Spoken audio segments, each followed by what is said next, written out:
guys, what's up? So sorry, I know I am an hour behind schedule, but today I went to a friend's baby shower, and on the way home I got super dizzy and almost fainted.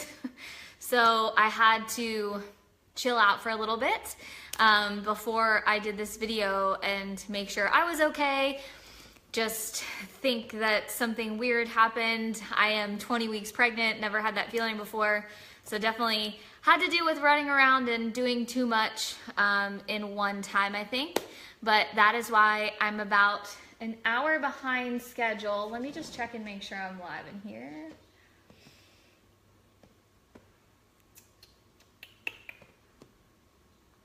If you guys can see me, can you say hi, because I don't see any people.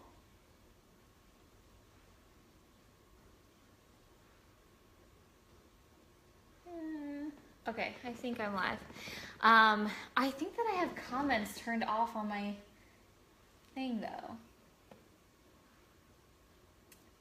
Okay, anyway, I was struggling a little bit health-wise today. Don't know what that was, but I still wanted to come on and honor what I told you guys I would do for this live video. So on Friday, I asked you guys for specific questions on social media, what you feel like you struggle with the most regarding platforms, or what to post or when to post. So I really wanted to touch base with you guys and talk specifically to some of your questions, which were really good. The reason I asked those questions is because sometimes, as a coach who's been a coach for 4 years, sometimes forgets the questions that you have at 1 year or 1.5 years, or maybe a problem that I have with my social media might be different than something that you're needing to learn at that point. So I just like to ask the questions before I go off on a tangent and everyone's like, yeah, we know that. So this group, basically I'm obsessed with, like, what an honor it is to have all of this information and resources, is mainly about the idea of keeping things super simple. So first I want to talk about how to keep social media simple, because the business in general really is just Emerald compounded over time. And that was the whole idea and brainchild behind even starting this Emerald Push group, is that, you know, I think we've gotten so out of our mind's eye about this business, about running challenge groups and promoting the coaching opportunity, and you have to get to diamond, and create emeralds. But realistically, it's so much simpler if we think about it in terms of, I get to emerald and then I help other people get to emerald, and then I get to emerald over and over again. So I feel like social media is our biggest tool. It's our most free tool. It's the tool that we're on all the time. When I talk about coaching, I sell social media first. Yes, we have the Coach Online office and all of that kind of stuff, but as a business owner, how we get our message across mainly is social media, which is a beautiful thing. But I think that we have to put a little bit more emphasis into learning it, but then additionally realizing that it can be super simple. So when I take the focus, you know, for a long time, I was really rickety in where I'm focusing on social media. I was trying to do what everyone else was doing. I was on my personal page, I was on my Instagram, I was on my Snapchat, I was on my business page. I basically had a business page because I saw someone else had a business page. Like, just so scatterbrained. Recently, and there's a lesson behind this, it is not to everyone switch to your business page. Recently, I made the decision to pare down all my social medias and go with the two that I was the most comfortable with, so that my focus wasn't as scattered and I could become a master at one instead of dabbling in many. And I will tell you, the effects on my business have been insane. So I decided to focus primarily daily on Instagram, and then secondarily post everything that I post on Instagram on just my business page. So I moved away from my personal page. That doesn't have to do with anything on Facebook or any algorithms or anything like that. Mainly mentally for me on social media, if I'm worried about speaking to everybody, then my focus is so pulled that it doesn't have a clear direction to a follower, right? And I actually read that in a book called Contagious by Jonah Berger that I reference a lot. If you guys haven't read that book, it's an amazing social media content book. Please, please, please pick it up if you're interested in learning about social media, if you're needing a new PD book. That is a great one. But basically, they give the example of, you know, if you're an athlete, you want to be an athlete and you want to be in the Olympics, and you're training for cross country, you're training for snowboarding, and you're training for swimming. You're going to be mildly good at all of them. And the people who are following your journey are going to get very confused. So for me, it was like, okay, on my personal page, I'm supposed to post more about my personal life, and on my business page, it's supposed to be more business, and Instagram is supposed to be all about the pictures. So I was constantly worried about so many different areas instead of just focusing on who am I, what do I want my audience to know, and where can they find me? So if you're struggling with this, I saw a couple comments on the thread that I asked. People were saying, you know, I just get so swept up in social media, it gets really noisy and I don't know where to concentrate, or I spend a lot of time thinking of challenge group content and then I'm exhausted when it comes to social media content. My best advice for you, if that's what you're struggling with, is choose one avenue that that you enjoy going to the most and that you're the most familiar with. So if you started coaching and you are one of those people who's like, well, I really am just pulled to Instagram because Facebook just doesn't speak to me, then that's where you should be. You should be on Instagram. And I don't want you to worry too much. Like in the beginning, I worried so much about, well, what if I'm missing out on people on my personal page, or what if I'm missing out on people over there? People will find you where they're supposed to find you. So if you are struggling with social media content, it might be because you're too scatterbrained, there's focus in too many areas, and you need to pare it down so that you can be more consistent on the ones that you do show up on. So as your wheels are turning, what I would write down is really evaluate where you're spending the most time in social media content creation, right? Are you spending the most time posting different things on different? If so, that's a complete waste of time, and we need to pare that down and really, really get serious about what am I drawn to the most and where will my followers come to. Okay, so that was the first question. Let me see.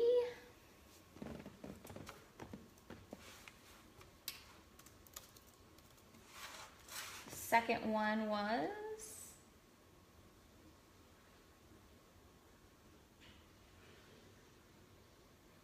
okay, this is a big one. This was the top question. Gaining more followers and traction. Number one, switching to a social media that you feel the most connected to will automatically draw other people to. Gaining more followers is very different than it used to be before. So before, we used to have the mentality of, on my personal page, I need to friend request 5,000 people. And when I hit my limit, then I've made it, right? When I first started coaching, I had about 200 or so friends on my social media. And I was like, oh my gosh, I'm never gonna reach the right amount of people. It's actually not about having a ton of friends, and having a ton of friends could actually hurt your affinity and what you're actually seeing on your social media. So if you are a coach who is friend request happy and you have a full 5,000 friends list, or you're working your way up to that, that necessarily is not the best way to gain traction and gain followers. So basically, Facebook wants their users to want to follow you, right? Facebook wants their experience to be user-friendly. They don't want people sending mass messages out, people sending mass friend requests. So while before that used to be a really great practice, right? Find someone who's interested in the things that you're interested in, friend request them, all of that kind of stuff. That might not be the best practice now.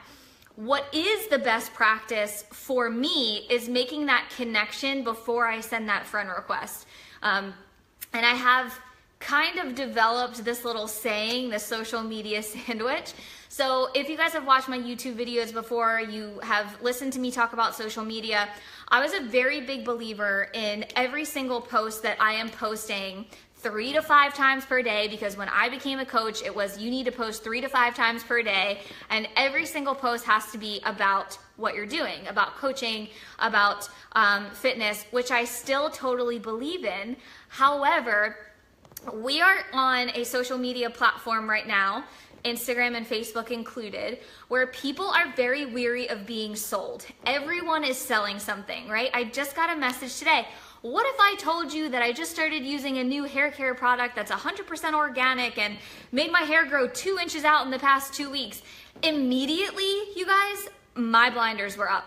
Immediately, my guard was up. I knew it was a sales pitch. I responded back with, what is it, Monet? Everybody is receiving these messages right now. This is an incredible chance for us, once again, because we started this whole trend, to separate ourselves from the mass social media trend of selling.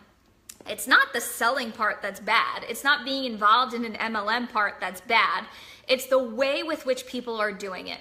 You know, I always talk to people, and people in this group on that thread who say, I don't want to be salesy, or I don't want to come off salesy, I don't want to come off redundant. It's actually not in what you're giving. Everything in our life is sales. Sales isn't the thing to be scared of. Everything I'm wearing was sold to me from an ad. I didn't get offended by it. I actually bought it. But I need you guys to think about the process with which you buy things. Think about what draws you in. Think about what turns you off. Maybe you even make lists about what store or salesperson you had a really bad experience with, and what were the characteristics of that really bad sale. And then what company or salesperson or store did you have a great experience with, which made you want to go back, which made you want to return, right? A couple of weeks ago, Lindsay, Shay, Dara, and I went to a conference, a Brendan Burchard conference called World's Greatest Speaker. And at these conferences, if you guys have been to Tony Robbins, if you've been to Brendan Burchard, whatever, during the conferences, there's clearly going to be more sales pitches, right? Buy this, get that, and it all has to do with the conference. Anyone ever sitting in a sales conference and one person can be pitching and you can be like, oh, it's coming, it's a sales pitch. Oh, you're never gonna get me. I'll never sign up. I'm just not gonna sign up. I'm that type of person. I'm the person who just will not be sold. Like, I hate being the person who signs up to be sold something. Like, I am the anti-salesy person. I don't like it. It makes me clam up. I can smell it from a mile away. But were you ever sold something where you didn't even realize you were being sold? Did you ever have an experience like that? One of the speakers got on stage and gave this incredible speech that made me want to jump out of my chair and say, can you sell me something? And I didn't even realize the whole time that it was a sales pitch. That's what we want our social media to be like, right? That's why we say we're not salespeople. Of course we're freaking salespeople, you guys. We make money off of sales. Every single job I could argue with you right now is sales, right?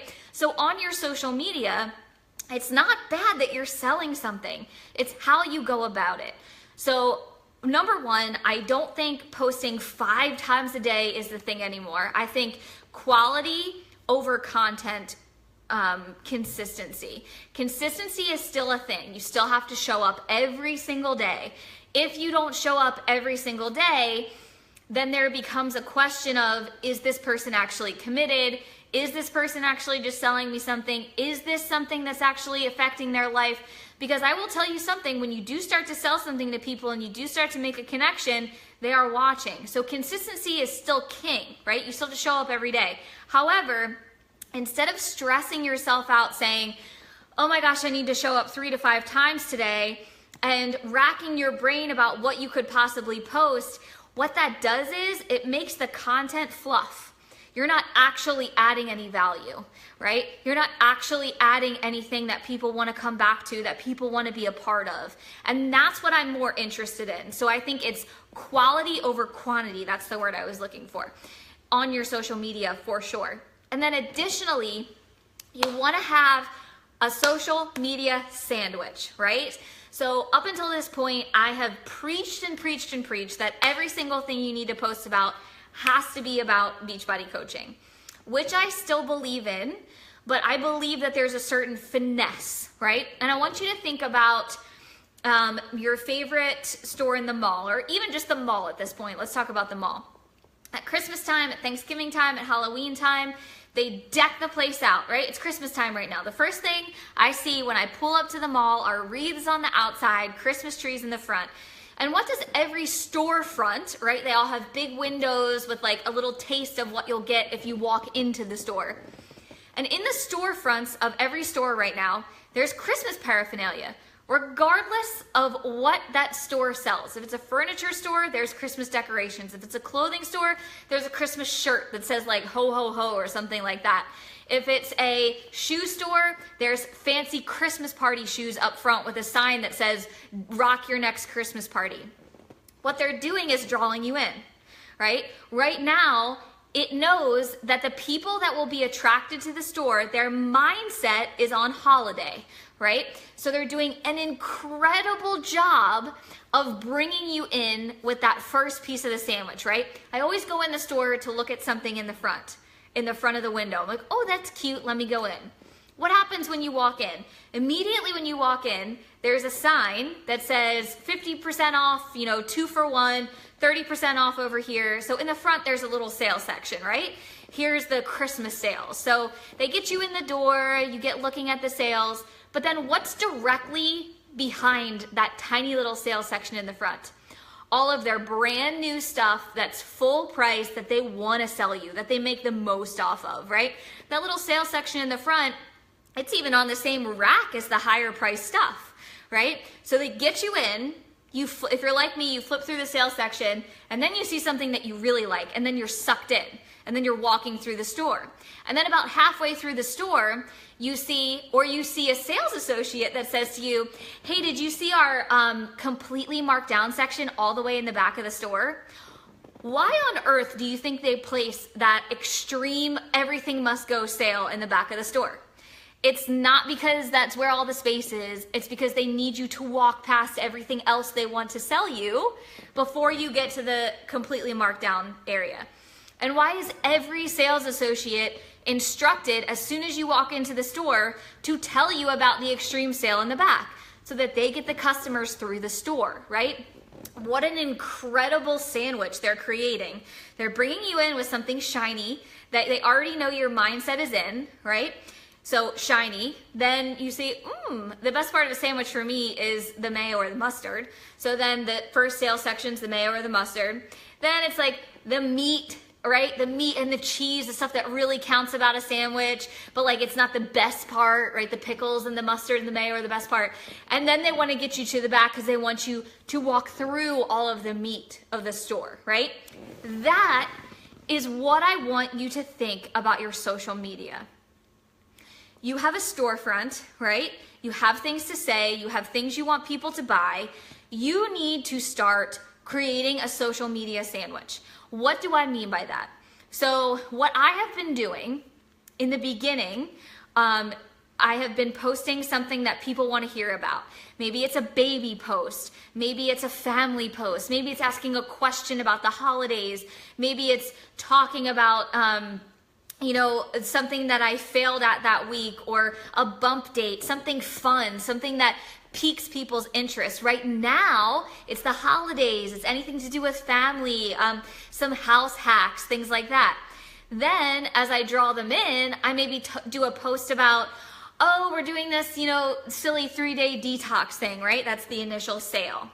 Then I post about something that the challenge group has given to my life, or something that coaching has given to my life. The meat, right? The meat of the social media sandwich. That is what I want people there for. And I keep repeating the sandwich over and over and over again. You guys can go over to my like page and see what I'm talking about. My business page is full of sandwiches lately, and it has been working so well. I draw people in, tell them a little bit about who I am, then I hit them with the meat and the potatoes, right? So I want you to think about your social media like that store analogy that I said. You have to create that kind of thing because, of course, we're sales, but we do it in a different way.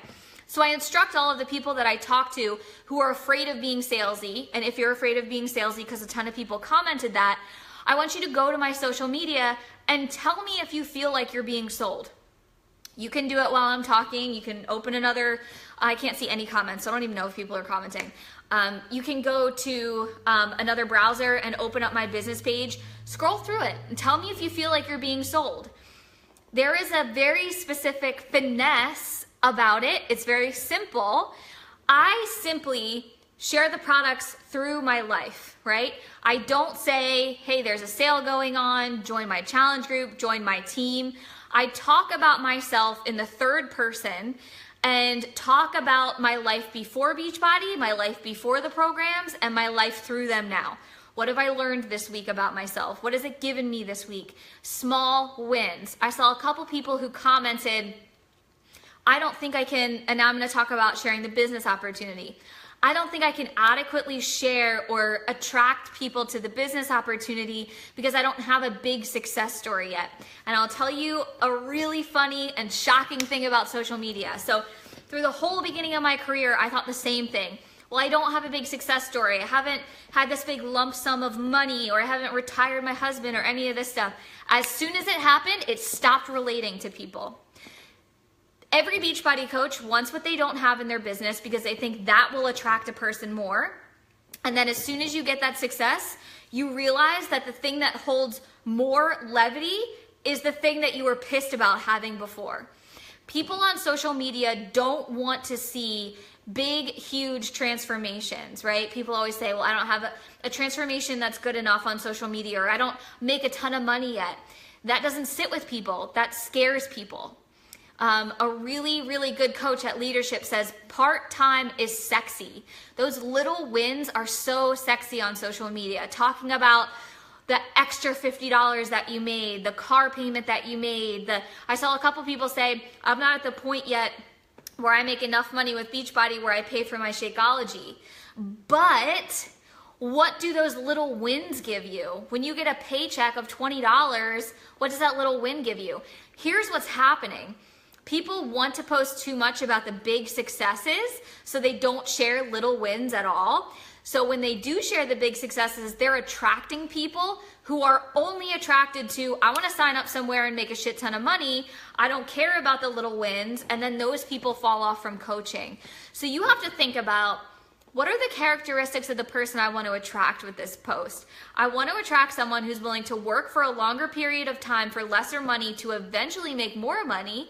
Of course, there are success stories, but you do not want to attract someone who is only attracted to $1 million earner. Because I will tell you something, if someone is only attracted to this business for the big money, they fall off 100% of the time.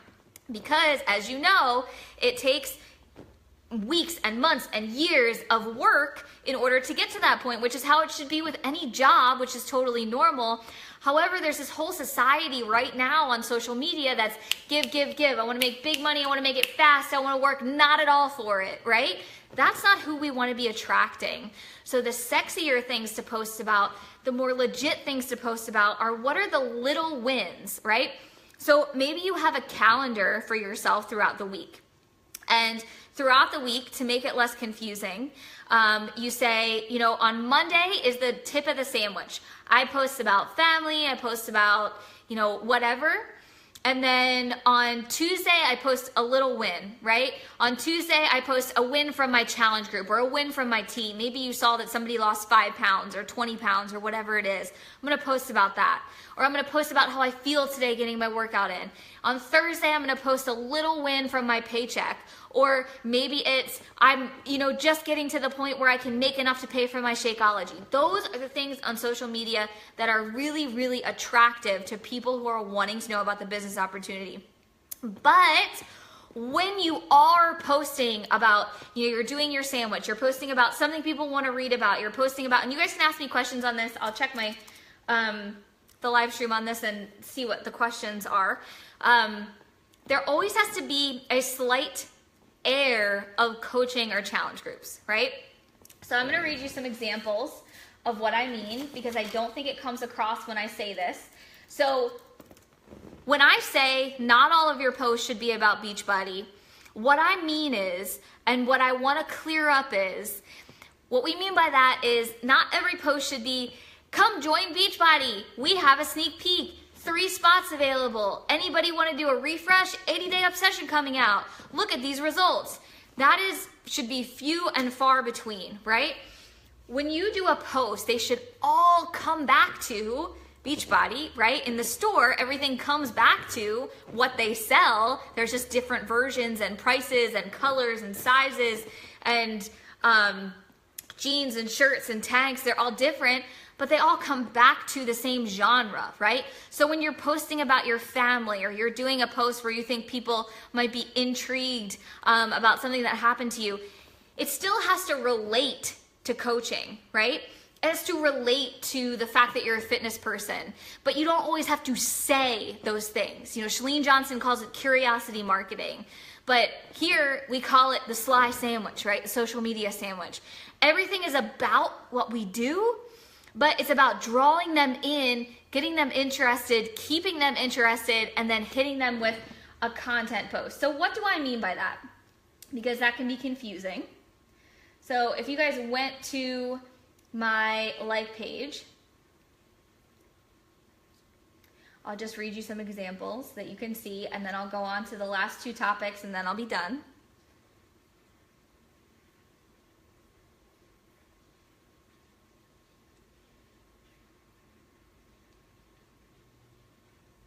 Of course, my internet's taking forever right now. Okay, so I just did a post recently about a Lumi case, which is a light case, and it was about you know, a few of my favorite things, because people are thinking about stocking stuffers, they're thinking about Christmas time, that's where their head is at. But I mentioned in the post that I take selfies for a living. So although this post was not about Beachbody or was not about being a coach, it was actually adding value that has to do with Christmas and giving people some kind of insight. It was actually telling people one of the things that I do as a Beachbody coach, right? That taking pictures of myself and posting them on social media are a part of my job. So people who are watching this, maybe in a sneak peek, maybe thinking about reaching out, that's what they can glean from that post, right? Although it's not saying, as a Beachbody coach, you'll take a lot of selfies, right? I'm telling them about it without saying that. The next post was a post about me working out while pregnant, and it was a compilation of all of my Insta story videos of working out at different stages of my pregnancy. I didn't say, come join a challenge group. What I said was, in my challenge group, it has helped to keep me accountable during my pregnancy, right? So basically, as someone scrolling, they say, oh wow, she's still working out while she's pregnant, and it's because of this group. I wonder what that group is. So you're creating curiosity while not saying anything, right? The next post was about haters. The whole post was about, I actually love haters because they push me to do something. But here's the key, and this is a really key example. In this post, I said, when I was 200K in debt, a hater's words drove me to get out of it in 3 years' time. What does that tell people? It doesn't tell people I had a hater. It tells people I got out of $200,000 of defaulted debt. Second, I say, when I started my business, a hater told me that'll never work and drove me to become top 10 in my company 3 years in a row. What does that tell people? That I'm top 10 in my company, right?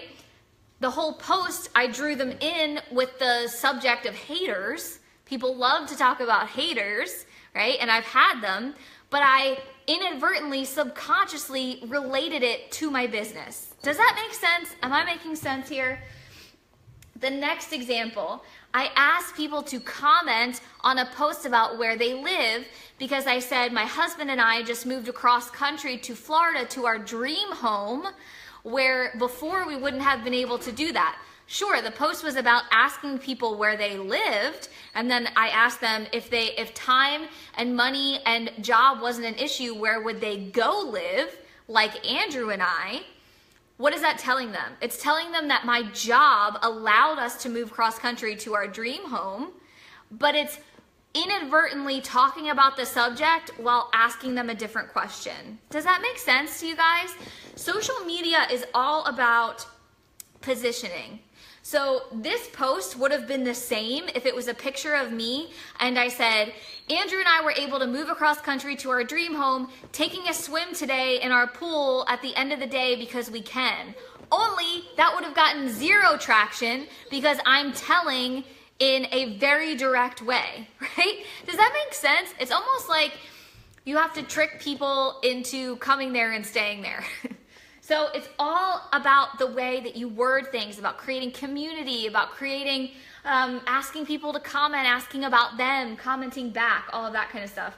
Let me see if you guys are having any questions.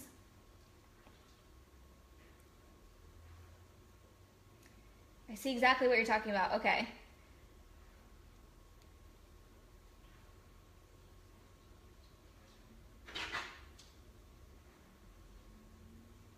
Okay. All right. I see some of you commenting. So you kind of understand. Okay. So we talked about not sounding salesy. We talked about sharing the business opportunity, which you have to do all the time.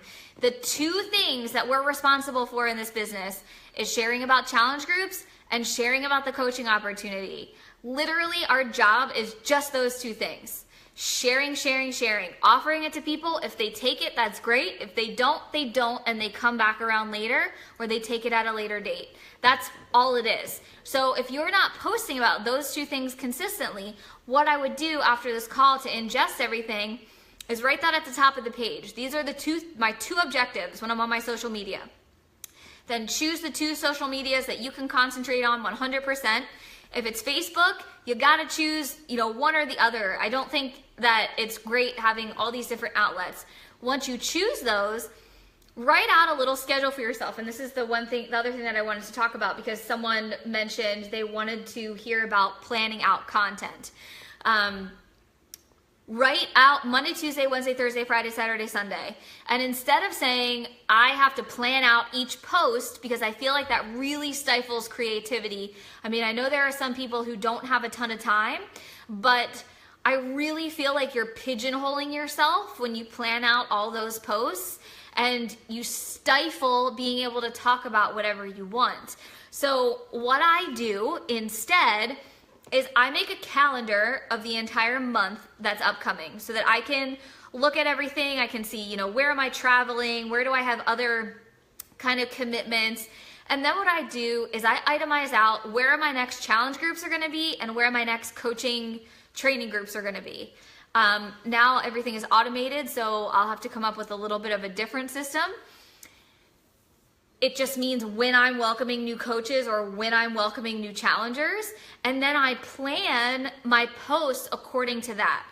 The reason that I don't plan my posts every single day, or I have something specific to say on Monday, Tuesday, Wednesday, is because I am a very creative person and I don't like it when I have a schedule. The reason I became a Beachbody coach is so that I didn't have to have a schedule. I get anxious when I have to have a call at a certain time or a schedule at a certain time. For me, I like it when I have kind of flexible schedule, so flexible structure, if that makes sense. So what I'll do is itemize my month, right? So if I know this week on Monday I'm gonna have a challenge group come up, then I know the 7 days before that I should really be talking about and using those tools that I talked about earlier to push people's mindsets in the way of challenge groups. And social media content can go along with what you need in that calendar. So say you really want to hit your goal of Success Club 10 and you have that challenge group scheduled for the first of the coming month, right? And the whole 7 days before that, you're going to hold a sneak peek and you're going to talk to people about coaching, you're going to talk to people about the challenge group. Then on your social media, that should teach you or inform you what you should be reinforcing on your social media. So if your number one objection that you're getting from people is money because of the holidays right now, then what you'll do is talk about your money through the holidays, how you can think about it, how you can frame it differently, trying to get inside the minds of the people that you're talking with and explaining it better. And the last subject that I really wanted to talk about is, I think that being inside coaching is very different than thinking about becoming a coach. I just ran a sneak peek group that was very, very successful. I wanted to try something completely different. I shared it with you guys a little bit in this group. I ran pretty much 50% of it on Instagram, and people followed my stories in the group. And then I touched base with them in a Facebook group. And I actually had a friend from home who has no interest in Beachbody, has never signed up. I've known her since I was a little girl. I had her come in the group, not to sell her, but to objectively look at, from an outsider's perspective, what it's coming across as. And this is something that I would suggest everyone do with their social media or their groups. Have someone who's completely objective, not your husband, not your mom, not your best friend, not someone who's also in Beachbody. Pick someone who you know is just never going to be interested in Beachbody, but is a good friend and would tell you how it is. And I had her tell me after each video I did or after each Insta story what she got from it. What do you feel from my posts? What is the one thing that's still confusing about coaching? And I think that we lean so hard on what we're taught and the structure that we're given for sneak peeks and the structure that we're given for our social medias that we forget what it's like to be someone viewing that social media or viewing that sneak peek. There were a lot of questions that I wasn't answering. There were a lot of things that were unclear. It looks like all I do all day is post on social media. People were confused about the pyramid scheme thing. People were confused about how you actually make money. One of the funniest things was people were so confused by the phrase, "we're not salespeople," that they actually started thinking that we didn't make money from selling product. And it created this whole big confusion. I actually went back to a couple old sneak peeks and they were like, yeah, we just don't understand how it makes money if you don't sell things, just because of a phrase that's become really popular within Beachbody. So you constantly have to check yourself and say, how can I rephrase that so that it makes more sense to someone who's looking in the window? So with your social medias, if you're feeling like there's something just not connecting, I'm just not getting the message out there, because they work in conjunction. You have to be inviting people in private and you have to be creating social media content, right? The more content you create, the more you speak to what you're speaking to people about, the more you create that sandwich, the better the messages work and vice versa. However, if you feel like your public social media is just not connecting, then that's when you can have a third party come in and say, what's the vibe that you get here? Like, be totally objective. You can't get offended by whatever they say. You have to be totally even keel. And here's the last thing that I'll say. You know, everyone's so worried about sounding redundant or sounding salesy. Here's the thing, guys. Social media thrives on confidence. If you're constantly second guessing your social media and constantly saying, I already said that, no one's interested, or oh, I don't know how to phrase this, I don't want people to think I'm salesy, they feel that, right? Think about all the people on social media you're attracted to. They're confident, all of their posts scream happiness, and you want to be a part of what they have, right? You have to embody that, whether it's you're faking it till you make it with the confidence thing, or you actually convince yourself somehow that you're confident. You have to give that off on social media, or else people will actually think what you're thinking they're thinking, right? In the beginning, I was so worried about, maybe my friends not liking what I'm posting or annoying people. As I started to go on, I started to realize I have full confidence in what I'm offering people. I have full confidence in this company. And then all of a sudden, my social media started following in line. What I see happening is everybody's so worried about maybe sounding salesy or annoying someone, or am I posting enough? Am I not posting too much? Where do I post? That we're not even getting down to the point anymore, right? You guys know what attracts you. You know other coaches in this business who post things that are attractive, that get a lot of interaction. You know how to do it. But for some reason, we all talk ourselves out of that and get really self-conscious and scared to do the same thing that other coaches are doing that works, because we don't believe in ourselves. And that's number one. When you get down to it, that's what you have to do. You have to believe in yourself. And I know that'll gloss right over a lot of people because you hear that all the time, blah, blah, blah. And the last thing I'll say is you can't care what other people think on social media.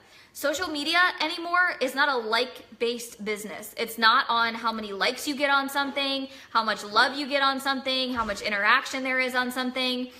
I am the type of social media scroller where I will scroll past things that I love and I don't touch the picture or the comment section at all. That's just my personality. I stalked my coach for however long and I never liked a single thing. Likes on social media don't mean anything. That is your ego talking. For the longest time, I didn't switch to my business page, which I'm not saying you should do that. You should figure out where your time is best spent. I didn't switch over there because I didn't get a lot of likes over there. I'll be really transparent. And it was really hard for my ego. But on my business page, it was all of my team giving me likes. If you have a post that you feel confident about, and you are the type of person who constantly goes to your page, did anybody like it yet? How many likes did it get? Only this many likes? Oh, it must not be that good. That means nothing. You have to trust your gut, trust your intuition, trust the person who you bring in to reevaluate your social media, and 100% be confident. Let me just make sure I answered all the questions that I had written down. I don't know why I can't see any comments. Maybe no one's commenting. I know there was one more that I wanted to.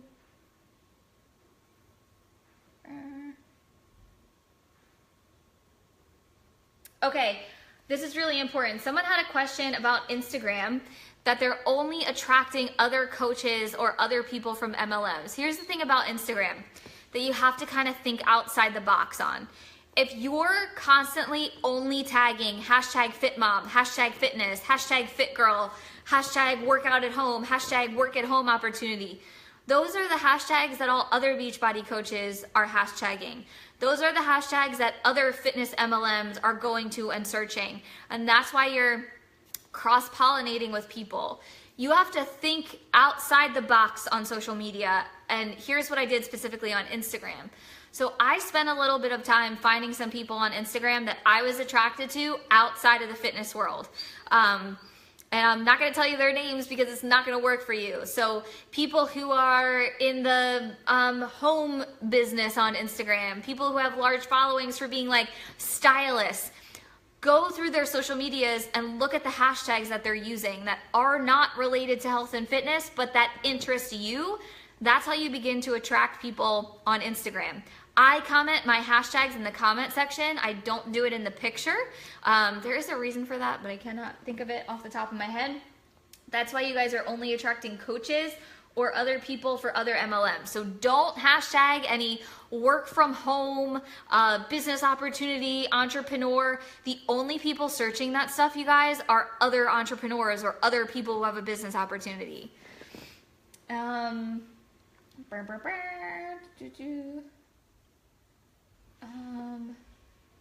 just going through the questions here. I find it hard to promote the business. I covered that. I second guess myself. You can't second guess yourself because that's coming off on your social media and people aren't responding to you.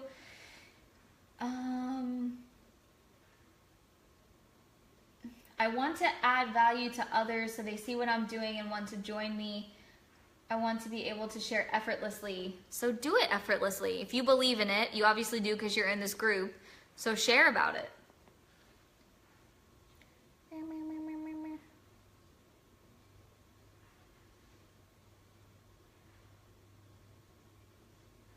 Perfection paralyzation. Great question. So this is someone who is a perfectionist on social media and needs everything to be so perfect. Guys, no one responds to perfection on social media. I purposely leave posts that have typos in them all the time because I don't respond to perfectionism. If I go to someone's account and their pictures are always the same exact lighting, so perfect, perfect wording, everything's in line, that's not my personality. I don't like it. I get more comments on my posts with purposefully left typos, people telling me that it's a typo, which pushes up my affinity all the time. You cannot be a perfectionist.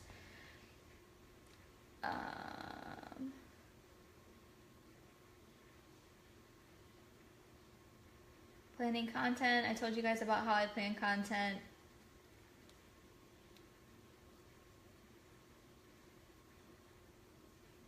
Okay, so the last thing I will leave you guys with, we covered a lot today, I talked for a while. If you have other questions on anything that I said, you can comment them below, tag me in it so that I see it, and I will come back and chat with you guys about it. Sorry I was an hour late again, but confidence goes so far on social media. Like, I saw one comment that said, how do I come up with different ways to take a picture? Go to someone's social media who attracts you and look at all the different ways that they take one. I mean, you can take a selfie like this. You can have your feet be in the forefront. You just saw how much dog hair was on my sock. You can be on this side, you can be standing far away, you can be from the back of your head at what you're looking at. There's so many different ways, but if you're stuck on something and you can't see it, it can be almost impossible of how to get out. So do some research, you know, treat your social media like it is a business and start thinking about, you know, what am I coming off like, and get that person to come view it. But we covered a lot, so I'll stop talking, and if you guys have any other questions, I'd be happy to answer them. And happy Sunday night.